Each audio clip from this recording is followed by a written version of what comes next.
right, so good afternoon, everybody. Before we begin, let's have a quick video and mic check. So, can you quickly tell me if you're all able to hear me properly and you're able to see the video? In the chat box, please.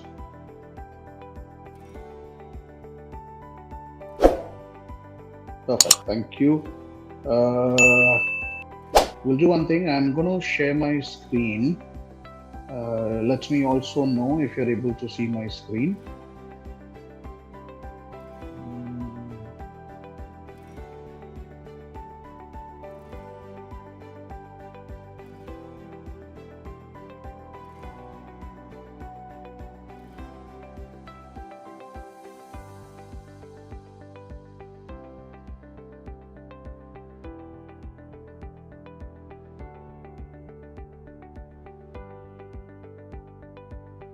Okay, so you're able to see my screen too.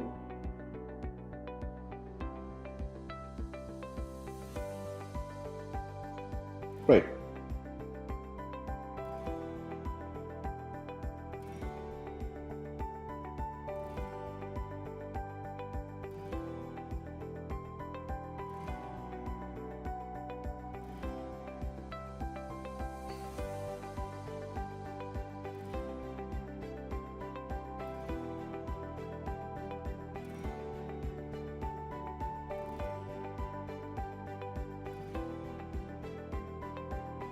We still have participants joining in, so we'll wait for another minute or two.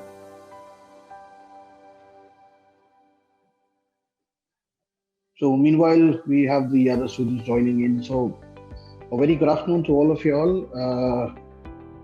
Finally, the CLAT notifications are out. The dates have been changed. Both IELTS and CLAT dates have changed. From one point of view, yeah, good. We don't have to have CLAT examination and your board examinations together. However, as far as the preparation is concerned, that's going to be a little tight. Still, we'll work onto it. We'll see how it has to be managed. We'll have certain plans in place to get your things streamlined. Now, getting back to your form, now ideally the form seems to be pretty simple this time because one of the most crucial aspect of the form is the college selections, the university preferences, and that they have removed from the initial form filling, and that's the same thing which they have done in 2022, and that's the similar process which they are following for 21 also. So your college preferences would be there post your CLAT examination when you start your counseling process. We'll be doing another session at that time to help you with your college preferences also. So need not worry about how to select your college preference now. Other than that, when you talk about this particular form, again, I went through the entire form. It seems pretty doable and pretty easy and understandable. Still, we'll go through a few of the aspects in case if you find anything tricky into it. Feel free to ask me questions in your chat box as in when we pass by, and I'll take up your questions and we'll answer to them. All right, so before we begin, before you actually start your form, there are a few things which you need to remember. Earlier, they were asking you for your email ID and phone number both, but this time the form is only asking for a valid phone number. Now, before you start, 2-3 things you need to keep handy. One is, like I said, your phone number, something which is active, and it's going to be active at least till the time you are done with your entire CAT or CLAT process. You have an OTP which would come to this phone number, so it is necessary that the number is active. Normally, in each form, when you upload your photograph and your signature, they ask you or they mention a specific size but this time they haven't mentioned any size specific. But still, what I would recommend is it is better if you have a clear photo. They haven't mentioned anything about the background of the photo. Still, I would suggest a white background is normally good because that's the photograph which is going to be there on your hall ticket. So a clear picture, a colored picture, and a signature, preferably in blue, would be good. Try that you do not keep the size of the photograph more than 100 kb, because you never know. At the moment, they haven't mentioned anything. There should not be any problem. So stick to a 100 kb size of the photograph and the signature. Make sure when you upload these photograph and signatures, the format is either JPG or a PNG format. It's a picture format and not a PDF format. Last time it had a PDF format, but this time make sure the picture and the signature is in a JPG or a PNG format. There are few documents which you need to, in fact, there's only one document which you need to upload along with the application form. It's your category validity certificates. In case if you are applying under general, then you don't need to apply. But if you are under SC, ST, OBC or any other categories, then you need to keep your category certificate ready. Also make sure that the category certificate is in a PDF format and the size of that PDF does not increase more than 1.5 MB. So reduce the size of it if it is more than that. Keep it ready before you start up your form. So one, keep your picture ready, a photograph, a clear picture. Second, a signature, preferably in a blue ink. Size of that should be reduced down to somewhere around 100 kb. And specifically in a JPG format. Second, your caste certificates if you are applying under any of the following categories, and that should be in a PDF format, plus the size of the same should not increase or should be less than 1.5 MB. In case if any of you is applying under the PWD category, the physically disabled, the challenged category, then you need to have a letter from the competent authority, a signed letter, a valid letter. So that certificate is also required. So you need to keep that prepared with you. In case if you're applying under BPL category, the below poverty line certificates are also available from the competent authorities. That is something which you again need to keep it handy. So make sure that you have these things ready before you start up with your form. Now, I will also tell you about the deadline for this particular form. The major reason is we have a habit of whenever we see a form, the moment it comes up, we immediately rush to fill up this form. Do not rush with the form. You can be slow enough. Take your time, read the document completely, consult with parents, and then submit the form, because this form is pretty costly. It's not a normal 1,000 or 2,000 form. It's a pretty costly form. So do not rush with the form. Do not make mistakes. Even a slightest mistake might create a problem. So till the time you are just saving it as a draft, you can still edit your form.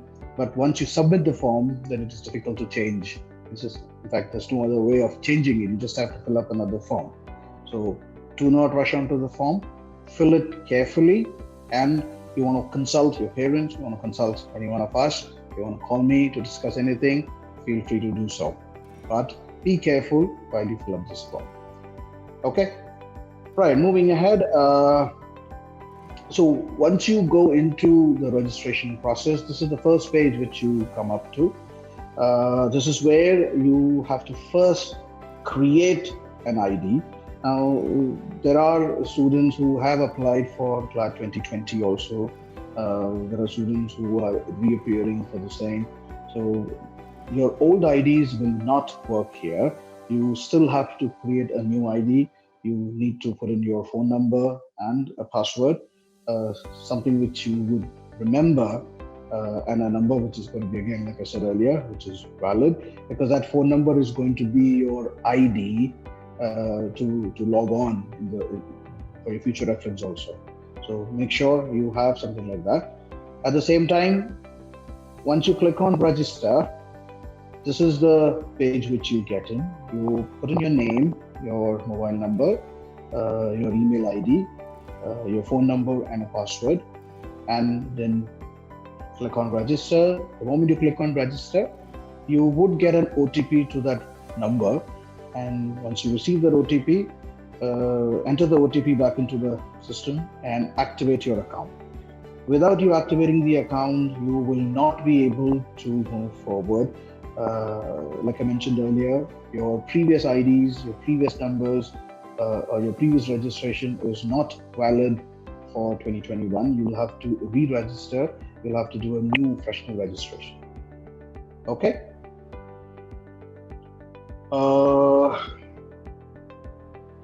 Once you get in, the moment you sign in, so once you do the entire registration process, you have to re-log in again. It won't take you directly from there, so you'll get the IDs and passwords. So come out of it, re-log in again, and once you log in, make sure that you do not select PG, the postgraduate program, because we are looking at the 5-year program. Select UG for your particular. I don't think we have anybody who's there who's looking forward for a PG program, because PG programs are specifically for LLB lawyers who are looking forward for their LLM. So you need to select undergraduate UG program. Once you select that, your actual personal information page comes in. This is a page where you have to be pretty careful while you fill up a lot of details. Like I mentioned earlier, it is always advisable that you keep on saving your draft, so that in case if there is a fluctuation, if there's a power cut, if there's a network issue, if you get kicked out of the form, kicked out of the registration process, at least you have saved it till whatever you have done. So keep up with, or it's a good practice to continuously saving your draft so that you don't face a particular challenge. Now in this form, once you upload your image and once you upload your signature, it does ask you for your name. Now, many a times there are students who get confused with the name. The simplest way of mentioning your name is students who already cleared their 12 and who have their 12th certificate with them, whatever name as it is you see in your 12th certificate is what you need to mention in the name column. For students who are appearing this year, you will be having your 10th certificate with you, and that's exactly what you're going to be filling up for your 12 boards also, and that's exactly what you're going to be seeing on your hall ticket and your 12th certificate also. So that is the exact name as it is. So if you have initials in the beginning or at the end, as it is appearing in your 10th certificate or your 12th certificate is what you need to mention as your name. Then select your gender, your date of birth, your father's name, your mother's name. Now, okay, well, let me remind you, whenever you are selecting something in the drop down, excuse me, the problem which you face is if you're using a tab, sometimes if you're using the skip buttons, when you select it and when you go to another chiclet, there are times when it may change. So after you select it and you go to another section, make sure that you check that the one you had selected is what is reflecting there. So if you select like male and instead of male, if you see female, make sure you change it. It would look pretty bad if there is such kind of change. I know it does happen. Purposely never do that, but then there are times when it certainly happens. Okay, there seems a question coming up.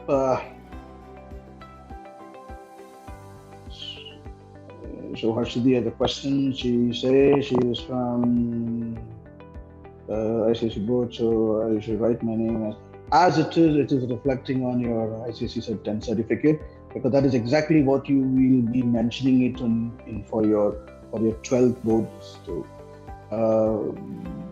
Ideally, you never change the way you write a name in your certificates, so it has to be similar in every cases. So whatever 10 standard, if it is ICSE, if it is CBSE, or state board, or even if it's an open university, you would still go with the way it is written in your 10 standard certificate. For 12 standard students, the way it is mentioned in your 12 standard certificate.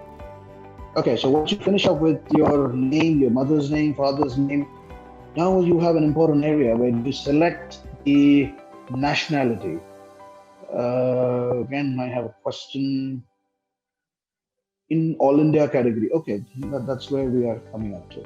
So when you come down to nationality, first you would all be selecting Indian, unless there is a difference into it, unless you are a foreign national, or unless there is none of the category which you fit into. Apart from that, it is Indian. Then you jump down, and if you see in an All India category is where you would select your SC, ST, OBC, or general.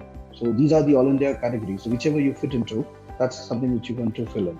Your nationality would be Indian. Your All India categories would be your reservation categories, whichever you fit into. Make sure that you have the relevant document ready. If you are selecting any of the, for example, SC, ST, OBC, or any other categories, then you also need to upload that document at the column mentioned below when it says upload the document. In case if you fit into general, you need not upload any document, but it will definitely give you another option. We'll just check that in the next slide. But before we go there,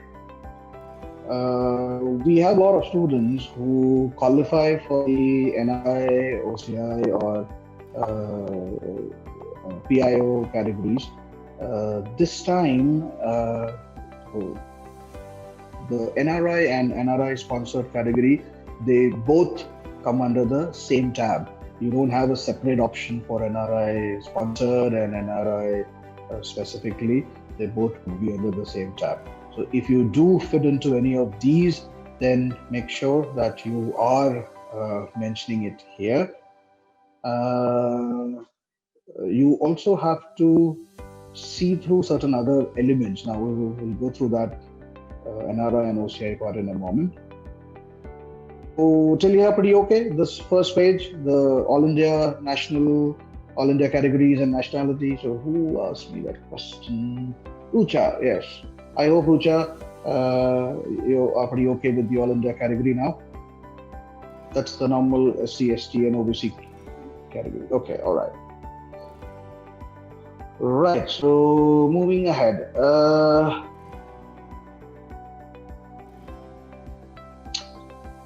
Okay, this is something which I would like you to know. Especially for all females, there is a horizontal reservation for women's category. Now, even if you're under a general category, now a couple of the LUs, they have specifically kept a horizontal reservation of 30% for females. So when you talk about horizontal reservation, it is 30% for all. If it's general, SC, ST, all of them have a 30% horizontal reservation into it. So if you see the universities also, if you see the national universities, near about all of them, you can't say all, near about 8 of them have the horizontal reservations. Most of them have a 30% reservation, except for Lucknow, they have a 20% reservation.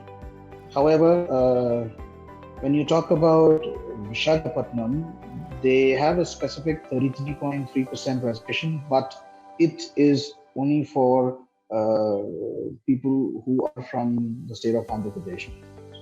it's not a generalized reservation category or a horizontal reservation. It is specifically for people who fit under or the females who are from the state of Andhra Pradesh.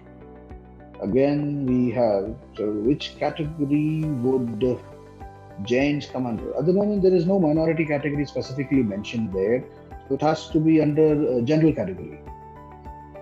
Jains would be under the general category. So there is no specific minority category mentioned there.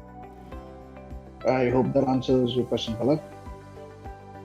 Right, but you still have this horizontal reservation of 30% in these respective NLUs. So you would be eligible for these.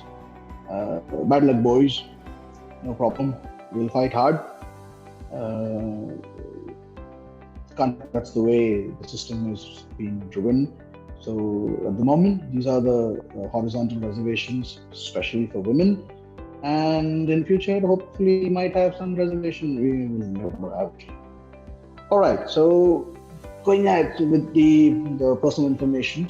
So like I said, once we select general, there is one more option that pops up for general category. That is the economically weaker section category. So if you fall under any of the economically weaker section, then you will or you can definitely go ahead and select it. And accordingly, you would also need a certificate of the same. You will also have to upload if it is EWS, if it is PWD, or if it's like below poverty line, any of the category you fit into, and you have relevant documents stating that you are a person under the certain category. And if you have it, you have to upload them here. You have to keep it ready. Under the NRI sponsored category, so you have something here wherein you can still go up and say that you would go or would like to go with the NRI sponsored category.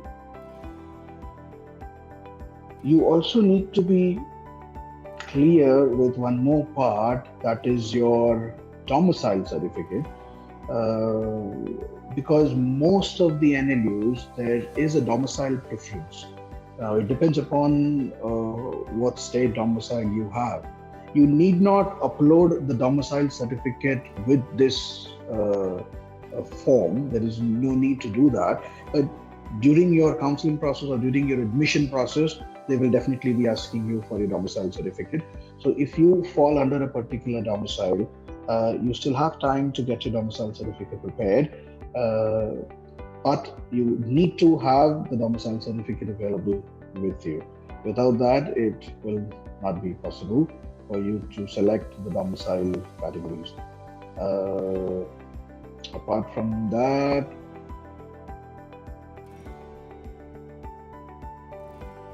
so the general category, then the EWS, okay, it uploaded. All right, so any queries with respect to this particular stage? The NRI sponsored, or we'll talk about the NRI sponsored, because there is something more you need to do with respect to NRI sponsored OCI part. But apart from that, selections, is there any questions with respect to selections till now? Seems all okay?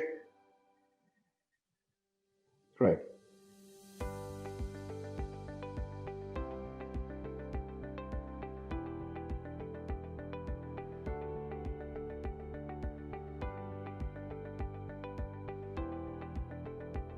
If you, for the Rishikesh, as far as the resident status is concerned, if you have an NRI or an NRI sponsored, they both will come under the NRI category.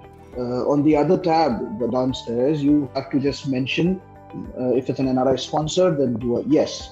But there is something more that you need to do with respect to the NRI, which I will just let you know. For NRI, OCI, and PIO areas. If my parents have the domicile certificate, do I apply for mine? Yes, you need to have yours too. You also need to have one. You need to have your own domicile certificate. what's the NRI sponsored category? If any of your uncles, aunties, or anybody who is ready, who is an NRI, a person who is sponsoring you should be an NRI first of all. One of them can, and they needs to be not a direct blood relation, but a closest blood relation who is ready to sponsor you and take care of the charges and everything. So they need to come up with their documentations accordingly. If they're ready to do that, they can apply under NRI sponsored category. Let me tell you, the NRI and NRI sponsored category fees are almost 3-5 times. For the top 5, if I look at them, almost wherein you can do it in 2.5 lakh, the NRI sponsored will go up to almost 7 to 8 lakhs per year. So be pretty careful if you are thinking of NRI sponsored category. It is pretty costly also. Other than that, you need the required documentations. The list of documentations are mentioned in the consortium's website. You can refer to them and you can see what are the documents required. If you yourself are an NRI, then no issues. You can still apply for one. The NRI people can also apply under the general category too. Okay, all right. So let's go ahead.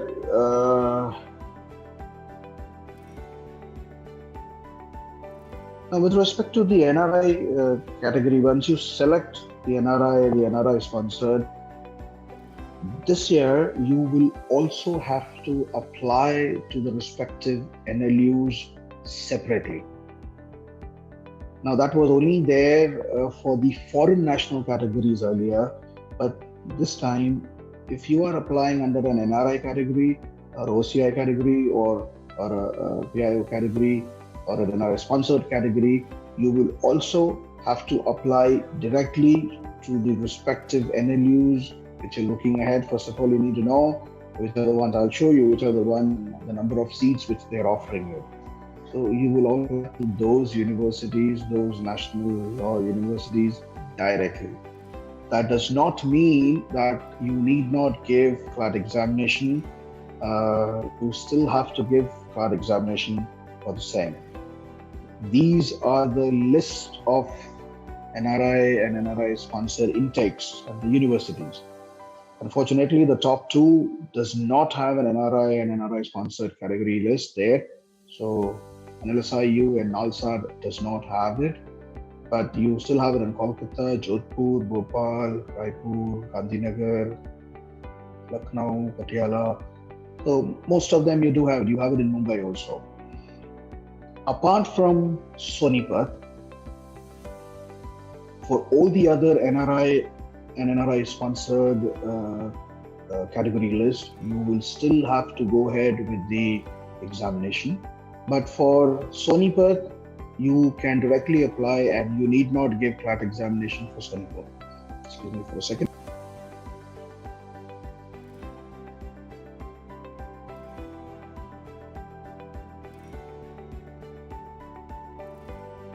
Okay, thank you. I got a question from Sri Lakshmi. Is this applicable for open category also? You're talking about the NRI and OCI? Yes, it is applicable for open categories also. Or if it is EWS or something, yes, EWS is also applicable for general categories. Was that the same question that you asked, Sri Lakshmi?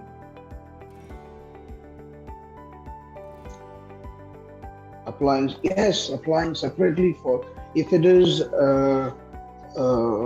now if it is only the open general category, then you need not have to apply separately for NLUs.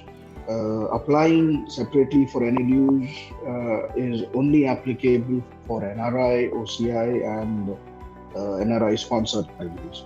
The rest need not apply directly to the colleges. You still have to fill up this form need to give the examination. Even the NRI, OCI, and NRI sponsors have to give the CLAT examinations, except for sleeper. Open general category students, SC category students, ST category students, OBC category students need not apply directly to the interview separately. You need not do that. It's only for the NRI, OCI, and PIO people wherein you have to apply directly to the specific interviews. Right? So let me reiterate again. OCI, NRI sponsored still have to write CLAT examination. The only exception is NLU Sonipat. So apart from that, all the other colleges will need CLAT form. Though you are applying them separately, still they want you to give that CLAT examination. They just want to keep a track of the number of people who are looking under this particular category college-wise. So that's one of the reasons why this year they are asking you to do so. Okay. Hope that answers. Oh, okay. All right, Srilakshmi. Thank you. All right. Where are we? Okay. So once you move ahead from the OCI, NRI, the sponsorship and categories, you still continue with your domicile part, and you need to be pretty careful when you are selecting your domiciles, because first that you need to ensure that you have your domicile certificate with you. Like I said, at least now you don't need to submit it, but at the time of your counseling, they would ask you for your documents.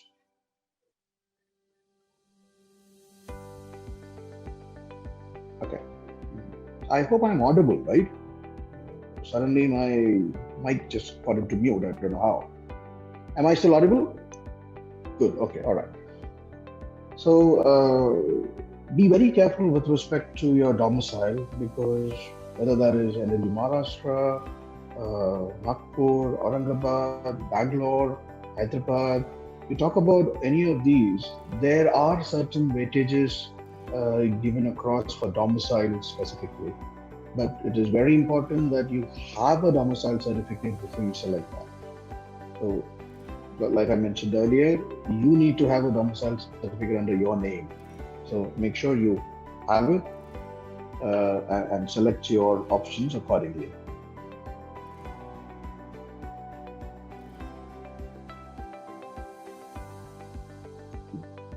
So that's where you end up with your personal information. And then you have your communication details. Now again, consortium is not going to send you anything to your physically to your addresses, but you never know if there is a need. So make sure that you do mention your communication address and your permanent address. If they are the same, there's no problem, but you need to still mention.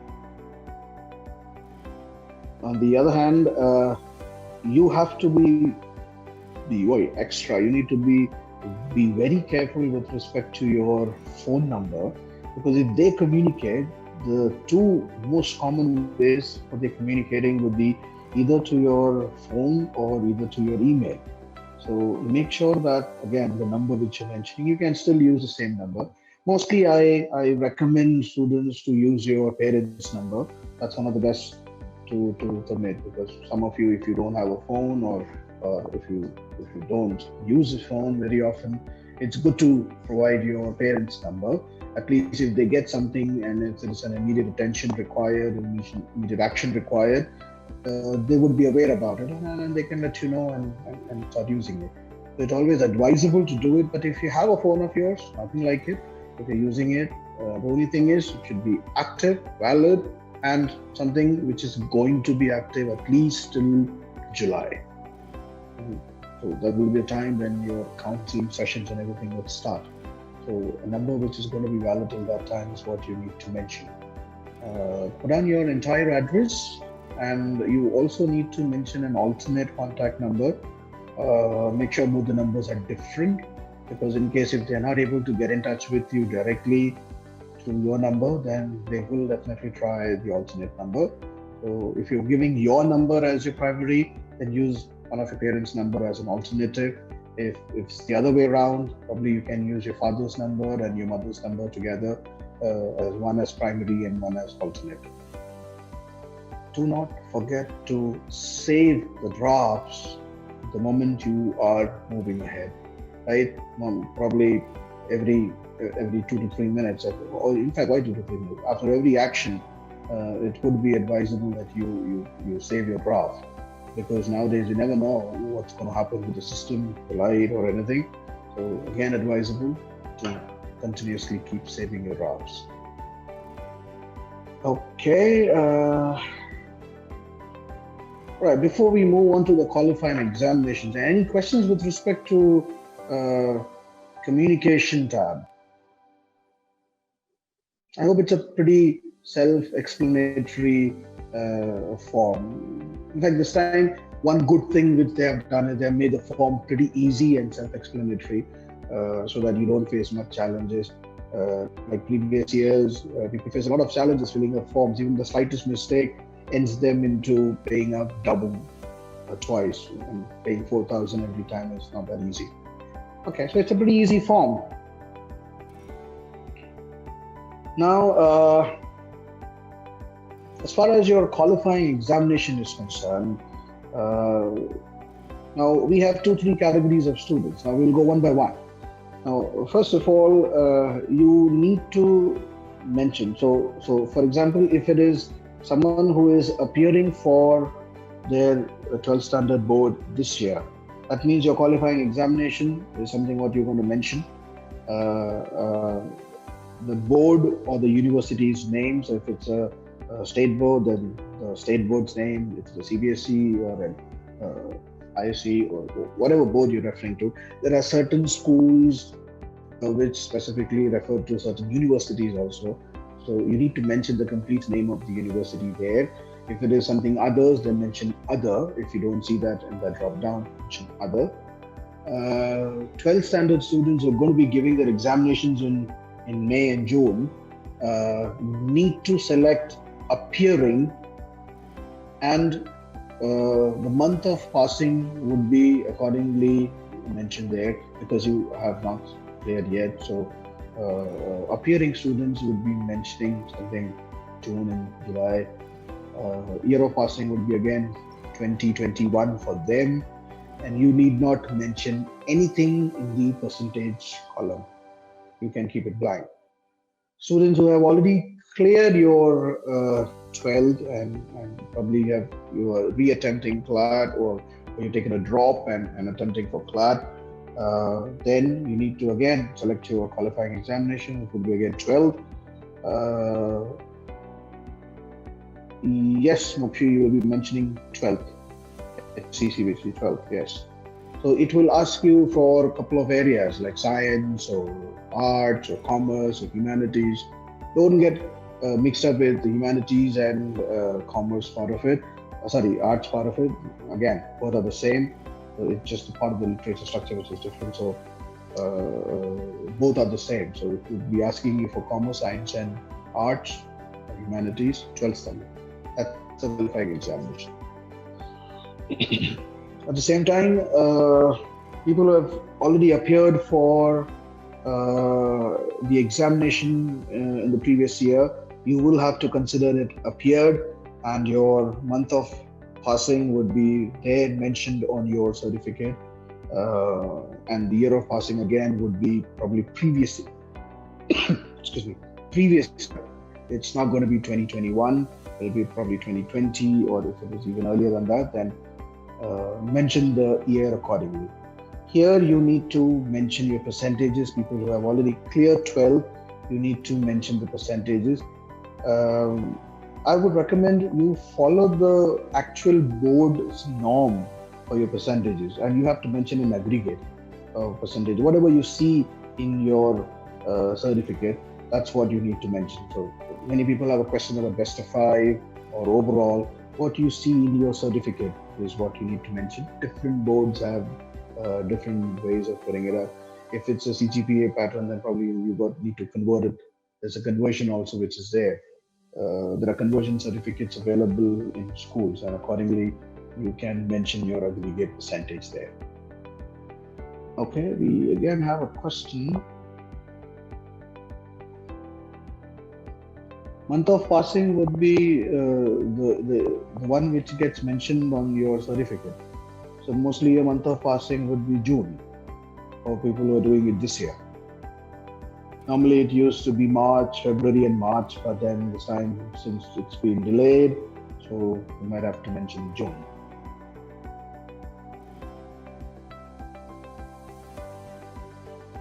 If we are appearing this year, then what to mention for percent? People who are appearing for 12th standard this year, you can keep it blank. You don't need to mention anything in the percentage column, because what you're going to be selecting in the appear and appear column is appearing. So you need not mention anything in the percentage. It is pretty understandable that you're appearing for 12th standard and you haven't received any percentage. So just keep it blank, that's fine. Okay. Any other questions with respect to the qualifying examination?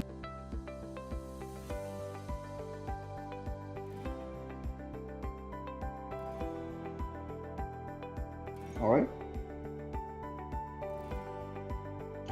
Hope it's clear. It's not that difficult. It's pretty simple.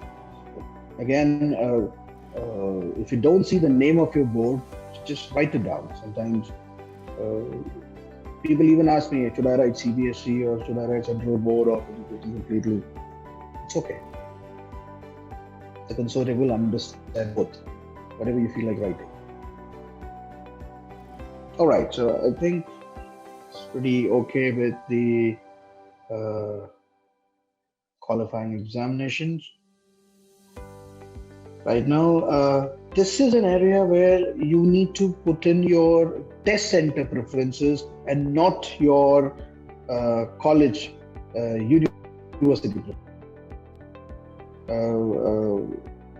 Mostly you have three choices, three preferences, what they ask you for. So most of y'all, almost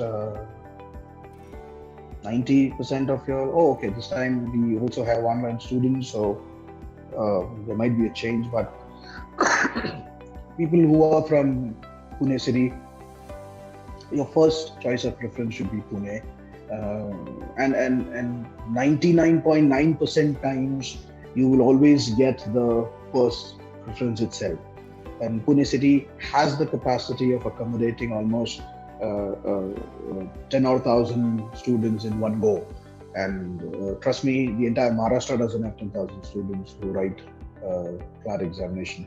So Pune would be your first preference. In case if you are from Aurangabad, probably you can select Aurangabad, because Aurangabad also has a test center there. Somewhere, so people who are there in Thane or Mumbai, probably you can select that. Your other two preferences would be something which is comfortable for you to travel. It can be Aurangabad, Thane, Navi Mumbai. Accordingly, make your selections. But make sure that at least your first preference would be, okay, I'm sorry, there was a question which was, one sec.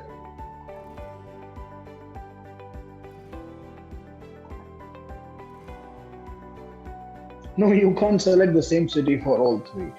The purpose of they asking you for three different preferences, that you tell them that in case if the first one is something which is not available due to certain reason, because you don't know what can happen in the upcoming days.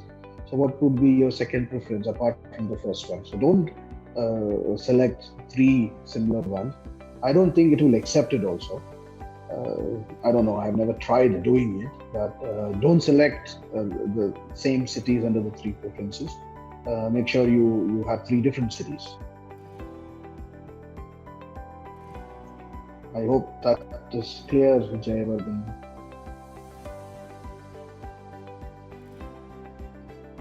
Okay. So normally in the previous year or until previous year, under this particular section used to be the university preferences. So that's where you used to select your NLU preferences before the cap round, before their counseling rounds. But then this time they have taken it off. In fact, they've taken it off since last year itself. So that is something which will happen during your counseling sessions, which is going to be post your examinations. Like I said earlier, we would be doing another session for the same, and that will be somewhere after your CLAT examinations. You still have time. Accordingly, we will take care of that part. Once you get through your city preferences is then the reservation category areas which you get. Like I mentioned, remember about the domiciles which I was talking about. So if you see, again here, if you see Bangalore, you have the Karnataka domicile. Hyderabad, it does ask you if you are a resident student of Telangana. Okay, now one thing, when you talk about domiciles, there is a definition for this.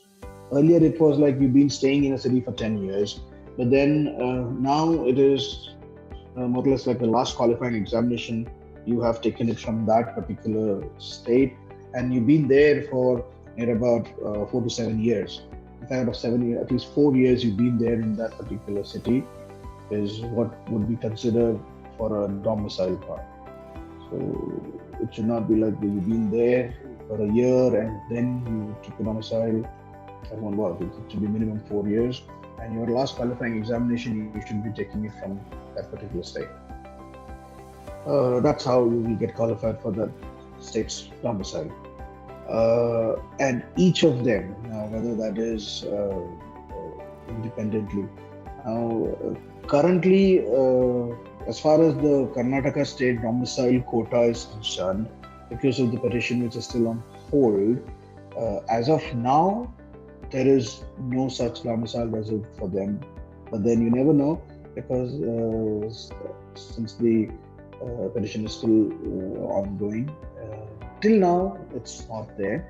But then if it is cleared, then there would again be Karnataka domicile reservations for NLSIU Bangalore also. But then for other colleges, yes, we do.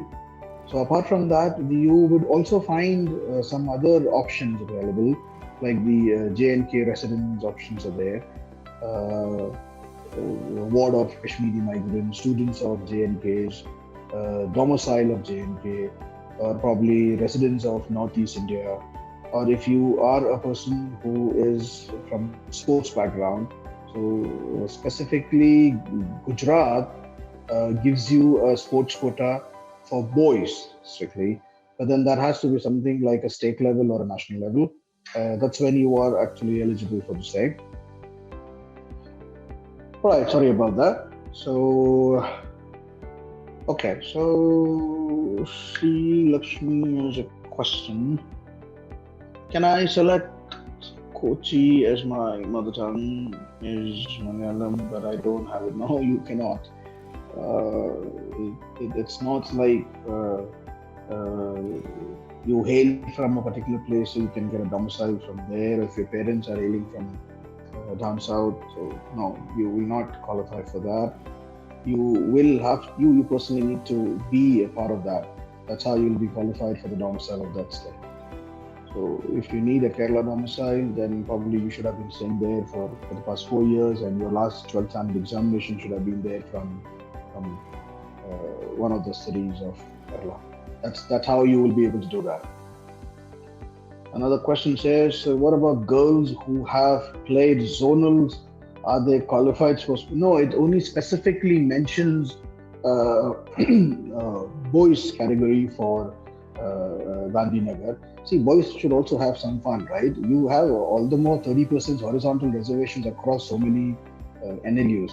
That's one per boys have one chance, wherein, and that too specifically for sports category, wherein NLU Gujarat, GNLU gives them an opportunity for those sports category students to apply under that category. So it's not applicable for girls. What about, is there any other question? Okay, it is preferable to have domicile certificate because I am eligible to have one, but no one is my family does. That doesn't matter. It doesn't matter if none of your family members have a domicile certificate, but you need to have one. Probably your parents did not require one, but you need one for your admission processes. There's no issue with that. So if your parents don't have a domicile certificate, that doesn't mean that you don't have or you shouldn't have one. You need to have a domicile certificate. Absolutely. Okay. See, there is no question which is irrelevant. So I got a pop-up like an irrelevant question. All questions are relevant. So according to me, the most dumbest question can turn out to be something creative. So that's nothing like that. But then, if your parents don't have a domicile, doesn't matter. You can still get a domicile certificate. You just have to apply for one. You have ample amount of time at the moment. Nowadays, it's pretty easy to get a domicile certificate.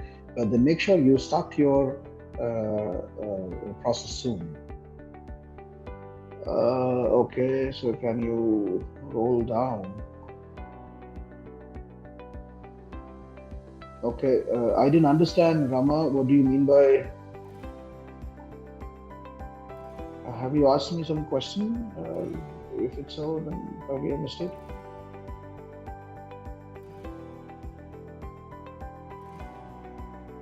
The screen. Okay, yeah, I am. Yeah. Almost. So in the next tab, so this is the next section which is there, wherein it will ask you. So Lucknow has a lot of options. So if you're a ward of, if you're a son or daughter of a defense personnel, specifically who was deployed uh, in UP or specifically for a defense personnel of UP, it can be even retired or in a disability situation, so that is still fine. But then you still have a privilege there wherein you can look onto it. Again, they have the Kashmiri migrants, the Kashmiri Pandits, the Kashmiri Hindu families who are known migrants, but still who fall under that category. They still have an option in Lucknow. Freedom fighters of Uttar Pradesh, if there's a dependent who is a part of a freedom fighter, can still again go for the same. Specific quotas is allocated to the scheduled caste of UP.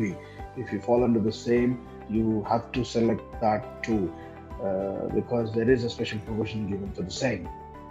What is the tentative date to fill this form? 31st March is the last day to fill up the form. So you still have near about more than 2.5 months, in fact, exactly 2.5 months left with you.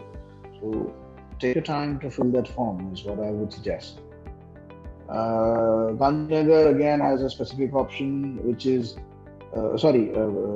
Punjab has a specific option which is very much restricted to their district. So someone who falls under the district of Patiala and a category who is like an ancestral resident of a specific village. If you fall under that, don't forget there is a specific option given to it. Because there is some legacy involved with that, with Rajiv Gandhi National University for that village. That's one of the reasons why they have specific quotas for them. Residents of Punjab, wards or migrants again can apply under this particular option. Uh, let's see what else we have. So Kochi again, like Shlakshmi, they do ask if you are a native of Kerala. There is a difference between domicile of Kerala and native of Kerala. Probably you can actually go ahead with. So here, yes, you can select that you are a native of Kerala, but you don't have a domicile. Still, there is a preference given to the same. Under a general category, this option is available. Even for Odisha, but then the difference is for Odisha, you need to have a domicile certificate. Again, for Ranchi, the domicile doesn't matter, the native doesn't matter. You need to be a resident of Jharkhand. For that matter, if your parents are residing in Jharkhand for quite some while and you're down in Pune for some studies, that is fine. you can still go ahead with it because you still are a resident of Jharkhand. That is again possible. You don't have a domicile, they are not looking for your native also. You're just staying there, that's okay. Native, if you hail from a particular state, so the question is what's the difference between native and domicile? Domicile is you stay in that particular area or a place. Natives, you hail from a particular place. That's the major difference. So if your ancestral roots are there back in a particular state, you can be called as a native. So like we have Maharashtrians hail from Maharashtra, so Gujaratis hail from Gujarat. So they'll have some ancestral part there. Not necessary, but you should have something back there in that particular state. That's going to be the major difference. But if you need a domicile, you personally need to be there for at least 4 years, and your last examination should be done from that particular state. Alrighty, I think that answers your question. Okay, got it. Okay, we have another question, sir. Will the session be uploaded in our aspirations video? Actually, I have a class right now and won't be able to do that. Oh, yes, no problem, Narayan. Rama. Yes, we will upload the session to your YouTube. Maybe we'll put it onto your aspirations portal. No issues. All right, going ahead. So, continuing with the reservations part, we still have Assam, wherein they again ask you for a PR, a permanent residency of Assam. Again, Visakhapatnam has the Kashmiri Pandits and the Kashmiri Hindus. So, whichever category you fall into, whichever you see is appropriate, select it accordingly. Mumbai has an option for ex-servicemen and defense personnel's children. So if you are a part of one of them, if you have any of your roots back into any of the defense services and you are one of the children, then you do have this option. So there is a specific quota given to them. So don't forget to put a tick mark there. The same is there in Aurangabad also.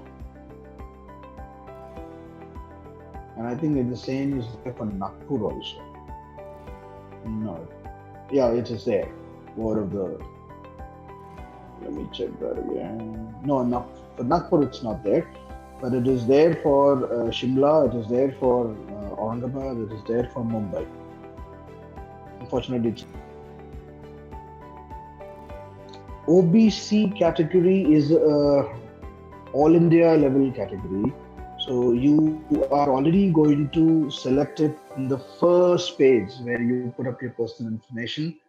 And it has to be non-creamy. And you also need to have a caste validity certificate for your OBC category. You just don't need an OBC certificate. You also need an OBC certificate, a non-creamy, and the caste validity certificate. Well, I think the certificates are not valid for more than one or 2 years. So it's good to have a caste validity certificate also issued for the OBC. So OBC category, that's an all India level category. It is there across all of them. Which option to select in eligible reservation for Marathas? Open category. Unfortunately, we don't have any such specific CBC category or specific categories given for this particular examination, please. So it will go under the open category. If you fall under EWS, then probably you can have one of it, but not specifically. Creamy will come under open, right? Yes, creamy will actually come under open. Because there is no point of you having an OBC and it is creamy. It's an open category. It has to be creamy. Scheduled caste of Maharashtra. It's again an national all India level category, Jayavardhan. So SC you should be selecting SC in the first section where it was all India category, and you will have to upload your caste certificate also there accordingly. What else? So you have to be very specific with respect to at least uh, your caste certificates, your domicile certificates, because they play a very vital role. In this entire form filling part, the only important structures is your name and your OCI, NRI sponsored ones, the domiciles, and your caste. If they are correctly mentioned, then the form is absolutely right. There's no problem with that. So, any other questions with respect to the reservation categories? I think the last one would be Jabalpur and Sonipat. So, okay, Sonipat has one more category, War of Landowners of RGC. I think so. I don't even know what it is. So, specifically for someone who hails from Sonipat or something like that, if it is from that area, then you can again go with that. Until here is actually the form which you have to fill up, and then you do a declaration that whatever you fill up is to the best of your knowledge, and then submit your form. Again, before submitting, make sure you read the form all over again. Excuse me. You have the e-brochures of every NLU available. You click on it, you read them, you read the fees, check the availabilities, check the seats, check the total number of seats and their bifurcation, check the percentages of these reservations which are being given. There are also something is there for foreign nationals or not. Check that, and then apply for whatever category you are doing it, and then submit it. So it's not like we just have to read the form which you're filling. You should also be going through the entire e-brochures, specifically at least the top 5 which is there. In which format should the signature be uploaded? It should be a JPG or a PNG format. Don't convert it to a PDF, it will not accept it. Size, they haven't mentioned anything about it, but I would recommend keep it small, keep it less than 100 KB. Actually, signature can be even shortened to a 50 KB probably. That should be good.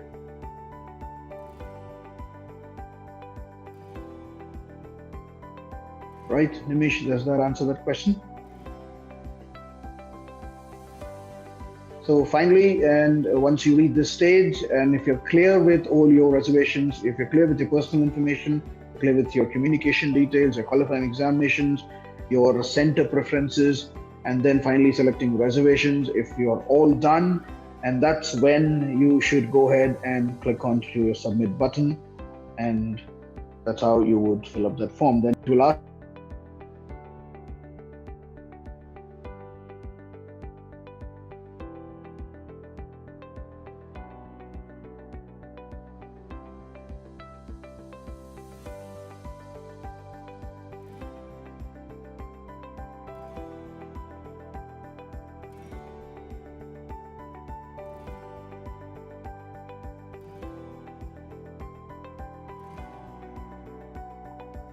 my bad. Yes, got it. Yeah. Is it good now? I don't know how does it get muted automatically, but okay. Now? Right. So once you submit it, what you need to do is, because it will give you your payment gateway screen and everything, but what you need to be sure is once you submit the payment, once you click on like submit, enter payment account details and everything, once you click on done, you need to see if your payment was successful. Because many a times payment failure, payment rejected, and payment successful, payment errors, they all give you a common box. So we have a habit of like it is done and it is gone. So make sure that that payment is successful. If the payment is not successful, your form is not submitted, you won't get any message either that your payment was like not successful from consortium. Maybe you might get it from the bank, but not from the consortium. For them, they haven't received your form at all. So be very specific with respect to that. Okay, there's a lot of questions coming up. Will such session of IELTS exam held? I'll see if we can make one for IELTS also. It's a very simple form, by the way. But if you still want one, I'll see if we can make it one. If not, if you have a question, just call me. I'll get an answer to you. So till when do we have to fill the form? So this is the answer to it. Your application started on the 1st of Jan and your application is going to end by 31st of March. Here it states May 9th, but then, like we said, there was a tentative change in the date. Now the dates, we have 30 June, the dates have been changed. IELTS dates are again changed. It's on 20th of June.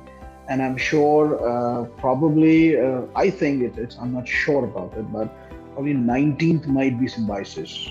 They haven't come up with that. And LSAT forms are also out. So probably they will have all your examinations post your board. Right? And what else? MHCT forms are not out yet. Unfortunately, 2020 MHCT merit list cap rounds have not been started yet. I don't know when are they going to finish up with the previous year. Let them finish up the previous year first. Probably thereafter they might roll up with the new forms. Till now, the 2020 students have not been placed for MSCT. It's been pretty sad with them. So we're still waiting for them at least. I'm not even sure when that form is going to be out. Yeah, CLAT date has been postponed to June. What are the expected date of CET slides? So CET, I think it should be somewhere post June again. Because normally they come up in the middle of examinations also. April 2nd or 3rd week is what they used to come up with. But now, like I said, the previous year's cap rounds have not been done yet. That itself might take another month or two. I'll have to cater to all of the previous year students and then coming up with a form for this year, the ID cards and all those things might take time. So still expectation is somewhere it might be post June 20th. Symbiosis, maybe the Saturday before IELTS, so maybe 90, maybe, I'm not sure. After successful payment, will we receive? Yes, you will receive a message, you will receive an email also from there. MHCT forms, again, like I said, working onto it. Once it comes, we'll see. Okay, any other questions?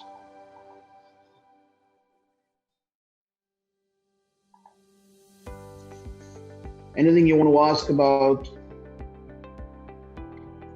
Very soon we are thinking about having a small strategy session for 2021 also. So I might come up with another session soon with you all. Most of your syllabus have come to an end.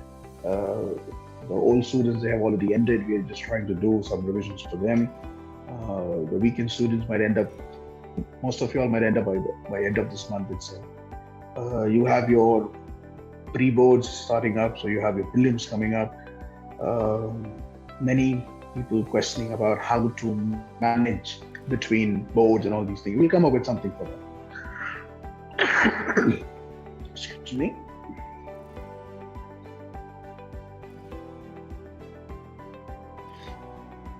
Bullet badges got started, so maybe by mid of March, end of February or mid of March is when that should get over.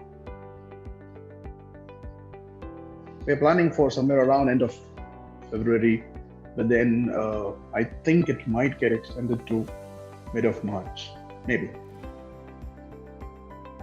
All right, any other questions? What about offline sessions? Yeah, we are also praying that your revision sessions, we may think about to do it in offline. But then since your entire session was done online, I think it's better to do it online. It is still not possible to accommodate each of you into it. The total number of students based on the norms which are there, the centers do not have that kind of facility to cater to them. It is a challenge because the benches, you to sit down, the multiple ways of conducting it will be difficult. So unless the vaccinations are out and you've been vaccinated, for the layman to be vaccinated, I think it is almost going to be June, July. So difficult, but I'm not sure. We are thinking of doing something offline. So I want you all to do an offline at least in the revision session. We'll be doing a revision session somewhere mid of March onwards. So hopefully, let's see.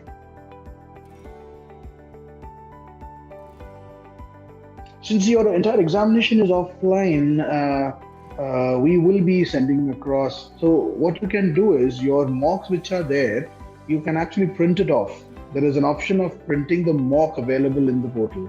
So you can actually print it now, print it and do it offline. And we are again working on with the offline modes for mocks at least. At least we will send out something, or you can come down and collect it from the office. But currently it's not available. Currently you can print it back at home and then try solving it and submit it online. That's something which is there, possible.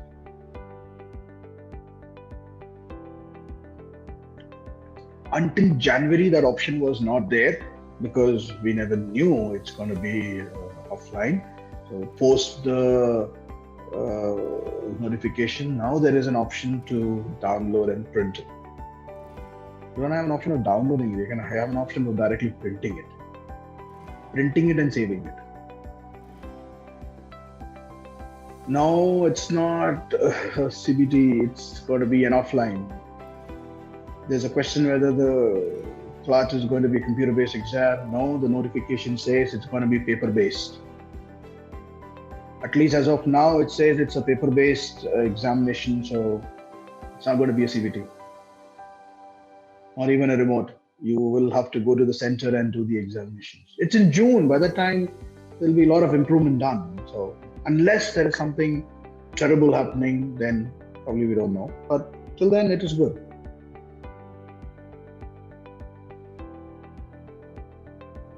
CET and SLAT, they both are CBTs. They are online papers. The examinations are done online.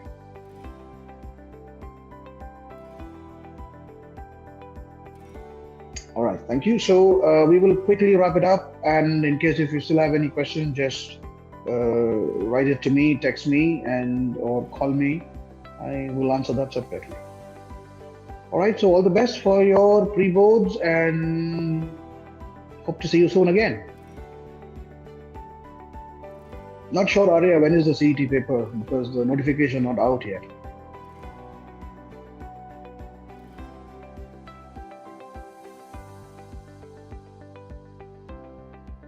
All right, bye-bye.